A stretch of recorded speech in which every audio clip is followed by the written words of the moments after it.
आए दिन India China border से ऐसी खबरें आ रही हैं जो वहां के बिगड़ते माहौल को दिखाती हैं और सभी भारतीय के लिए चिंताजनक है। एलएसी के बॉर्डर्स पर माहौल दिन ब दिन बिगड़ता जा रहा है। दोनों देशों के बीच अब तक 12 बार शांति वार्ताएं हो चुकी हैं, मगर हर बार वार्ता विफल होती जा रही है। जितनी बार भी वार्ता विफल होती है उतनी बार चीन कोई ना कोई आक्रामकता दिखाते हुए अपनी सैन्य ताकत को एलएसी पर बढ़ा देता है।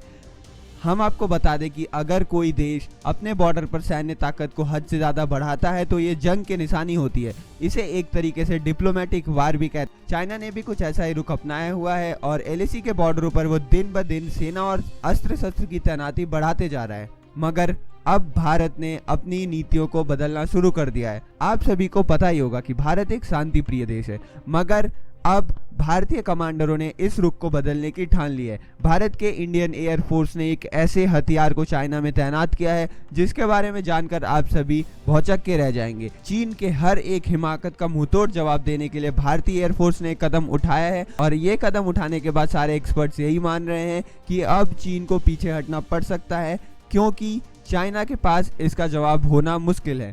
चलिए अब मैं आपको सिलसिलेवार तरीके से बताता हूं कि चीन ने अपनी सेनाओं पर किन चीज़ों को तैनात कर रखा है और भारत ने उसके जवाब में क्या किया है। पहले चीन ने अपनी सेना पर JBL-09 BMP की तैनाती कर दी थी और इसके जवाब में भारत ने M777 आर्टिलरी गन्स को मैदान में उतार दिया। दोनों के ताकत की तुलना करें तो दोनों की ताकतें बिल्कुल बराबर ही हैं और भारत की आर्टिलरी गन्स को ज़्यादा फायदा मिल सकता है क्योंकि भारत के पास ऊंचाई वाले इलाके एलएसी पर मौजूद हैं। और वहीं आगे हम बढ़े तो देखते हैं कि एलएसी पर चाइना ने तैनात किया था J7 एयरक्राफ्ट। इसका बदला लेने के लिए भारत ने K9 वर्ज आर्टिलरी गन की तैनाती कर दी और इसके बाद चीन ने अपनी सेना पर PHL-11 122 mm multi barrel rocket launcher की तैनाती की थी। रॉकेट लॉन्चर इस मामले में काफ़ी ज़रूरी हो जाते हैं क्योंकि असमतल जगहों पर रॉकेट लॉन्चर का उपयोग काफ़ी ज़्यादा होता है। भारत ने इससे बचने के लिए आकाश मिसाइल सिस्टम की तैनाती की थी। और अगर हम कुछ स्पेसक्राफ्ट की बात करें जो भारतीय एयरफोर्स की तरफ से तैनात की गई हैं, तो हमें देखने को मिलेगा कि भारत ने अपने लगभग सभी सर्वश्रेष्ठ विमानों को एलएसी पर तैनात कर रखा है।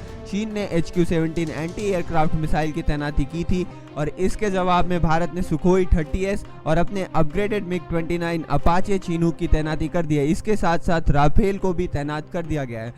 और आगे आ रही सूत्रों से ये साफ हो रहा है कि भारत जल्द ही अमेरिका और रशिया से कुछ जबरदस्त लड़ाकू विमान खरीदने वाले हैं जो चीन के किसी भी टेक्नोलॉजी से 2 या 3 गुना ज़्यादा ताकतवर होंगे। तो दोस्तों ये थी एलएसी से जुड़ी इस पल की सबसे बड़ी अपडेट।